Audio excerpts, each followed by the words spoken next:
Hello, I'm Jodie Rizzo O'Brien, part of the AWI Extension South Australia team. In this 10-minute talk, we're going to hear from Jim Walsh on containment feeding pregnant ewes and managing the Campylobacter abortion risk. So my name's Jim Walsh. I'm a veterinarian and a technical advisor. I work for Cooper's Animal Health, working in the field with farmers to do both surveillance and product support for our products, and to do trial work and investigations if there are issues with our products.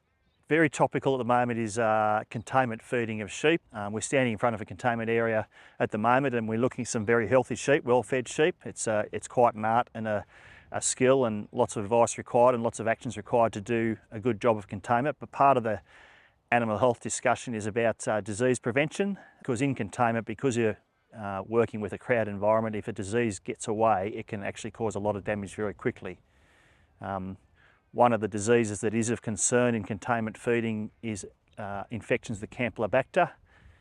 Campylobacter is a very common bacteria in the sheep population, often sits in carrier ewes causing no problems at all, but if a pregnant ewe picks up a fresh Campylobacter infection, it can cause an abortion.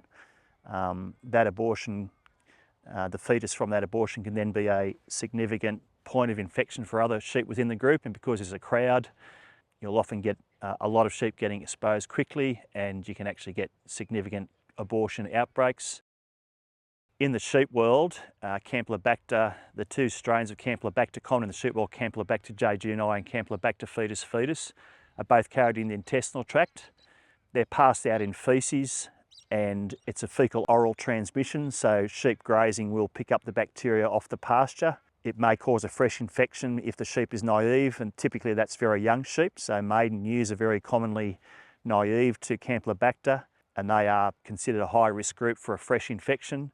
Older ewes have often been exposed through their life and are therefore immune, quite often immune to a fresh infection, but when they're in crowded conditions, if they're stressed, then their immune systems may not be working as well as they should, and their immune system can be overwhelmed with both level of exposure and immune suppression, and a fresh infection can occur in sheep that were previously immune. It's often circulating doing nothing. It's not obvious, but we need to be doing some risk assessments and thinking, well, if I have pregnant ewes that are going to be exposed to the bacteria in large numbers, or they're naive and about to be potentially exposed to Campylobacter, then you need to do some risk assessments and some monitoring. Very typically, the thing that you will see with a Campy outbreak in terms of an abortion storm is a fetus on the ground or membranes. Sometimes pregnancy scanning, the scanner may report that they're seeing fetuses being resorbed. So those are probably three of the things that are obvious to the producer if you're observing. The issue with a lot of sheep in pregnancy is that they're often not monitored very closely, so a lot of the time you'll have abortions happening but you don't even notice them. We know in maiden ewes that on average 10% of maiden flocks will lose a fetus to Campylobacter. That's not a big number. Often those abortions are early, mid-stage pregnancy, so you don't even see a fetus quite often. The only thing you see is a poor marking result. You can actually follow up with a poor marking result with blood tests that can tell you whether there's been recent exposure to Campylobacter, and if you put those two things together, a poor marking result after a good scanning result plus a positive blood test, then you can be fairly confident that Campylobacter may have been a contributor. There are other causes of abortion. Listeria and toxo are two of the big ones, but there's certainly other toxins and stress events and other bacteria and viruses that can sometimes cause issues. So you do have to get some diagnostics done to be sure of what's going on. But Campylobacter is probably considered the most common cause of abortions in sheep, infectious abortions in sheep, so that should be high on the list of differentials. If you are in the middle of an abortion storm or an abortion event, whether it's in the paddock in a cell grazing situation, high stocking rates, high rainfall areas, it's not uncommon to see abortion events in those areas, or containment feeding. It is getting diagnosis and getting your vet involved. Getting a fresh fetus to a vet, or a number of fresh fetuses to a vet as quickly as you can is pretty critical for getting the correct diagnosis.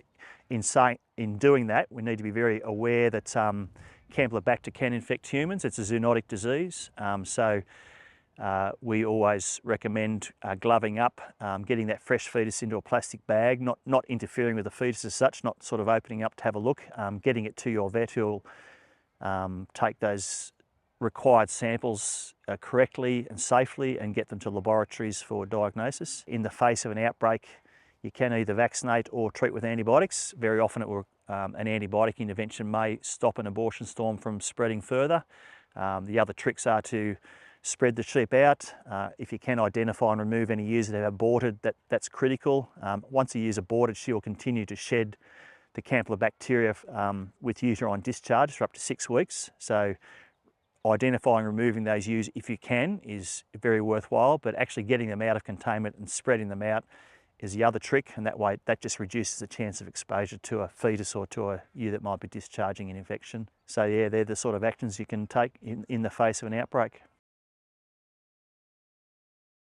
There's been a lot of awareness in New Zealand for a long time. This knowledge has moved into Australia about 15, 20 years ago with some New Zealand vets coming across, and the practice in New Zealand is to vaccinate maiden ewes, especially ewe lambs. The reason for that is they have not been around very long and haven't had the chance for natural exposure, so they're very often naive, and so maiden ewes, especially ewe lambs, are at significant risk of a Campylobacter infection and abortion outbreak. So maiden ewes, high stocking rate areas and containment feeding, to me, are the three big risks that you can actually try and manage or with a vaccination program prior to joining or in early joining time to give that ewe the best immune coverage against Campy that she can have.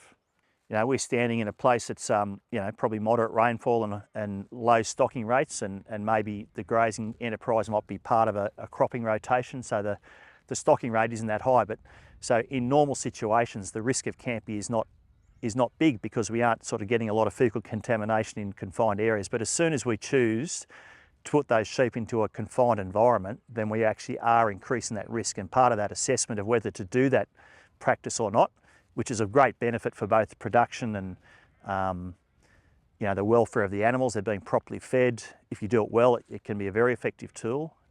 It's a great strategy for lots of reasons, but in doing that, in taking on that decision, we need to take on the responsibility of the animal health in the feedlot. So it's not only it's drenching, it might be a 5-in-1 booster for your pulpy kidneys that come with intensive grain feeding. It will be just good nutritional advice, but again, part of that is, to me, with pregnant ewes in containment, it's considering vaccinating for Campylobacter. The vaccination program is pretty simple. They require a primer and a booster prior to joining, or rams in, rams out is another tactic that is recognised and quite well adhered to. Older ewes don't need 2 shots, they'll just need a single booster. And again, it's on the label, it says every year, but often it's about just assessing the year as to whether you're going to give them a single shot booster or not. Containment feeding is a great tool, but it comes with things you have to think about and plan for. I personally have been involved with abortion events where 40, 50, 60% of fetuses out of a large number of sheep have been lost, and that's obviously emotionally devastating, financially devastating, and something that needs to be considered as part of your strategies for managing animal health in feedlots. There's people out there who can give you good advice, and I'd recommend going to an advisor to work out the cost benefit or the risk assessments, get some help with the risk assessments. But the vaccine is available through rural outlets, and they're well trained up to sort of give the advice and the direction about what the best place to use it, and timing wise when to vaccinate is, which is obviously pretty critical.